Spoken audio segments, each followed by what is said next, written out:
মহিলা মাদ্রাসার আবাসিক ব্যবস্থাপনা নিয়ে প্রায় বিতর্ক তৈরি হয়। এ ব্যাপারে আপনার দৃষ্টিভঙ্গি জানতে চাই। আবাসিক মহিলা মাদ্রাসা সম্পর্কে আপনার সার্বিক অভিমত কি?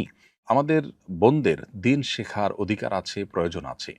বিশেষ করে মায়েরা তারা আগামীর প্রজন্মকে গড়ে তোলেন এবং আমাদের শিশুদের সবচেয়ে বড় এবং প্রথম শিক্ষক হলেন মায়েরা। অতএব তাদের মধ্যে দিনী চেতনা জাগ্রত করবার জন্য নানামুখী দাওয়াতি আয়োজন আমাদের নিতে হবে, দাওয়াতি উদ্যোগ আমাদের নিতে হবে।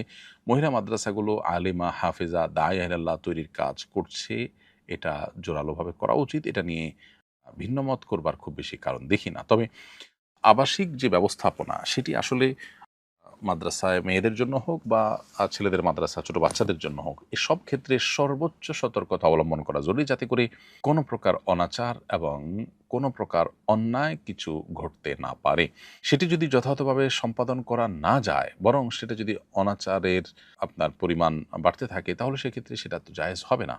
নিজের সন্তানকে কেউ দেওয়ার আগে অবশ্যই আবাসিক যদি দিতে হয়, তাহলে সেক্ষেত্রে আবাসিক ব্যবস্থাপনা, সেখানে সিসি ক্যামেরা আছে কিনা, যথেষ্ট মনিটরিং আছে কিনা, শরিয়ার প্রতিপালন যথাযথভাবে হয় কিনা এবং দায়িত্বশীলরা সর্বোচ্চ সতর্ক কিনা, বিষয়গুলো দেখা তাদের কর্তব্য। আর যারা দায়িত্বশীল আছেন, যারা মাদ্রাসাগুলোর পরিচালনার সাথে ব্যবস্থাপনার সাথে জড়িত আছেন, তাদের কর্তব্য হলো এই মাদ্রাসাগুলোকে সকল প্রকার বিতর্কের ঊর্ধ্বে রাখা এবং তুলে ধরা।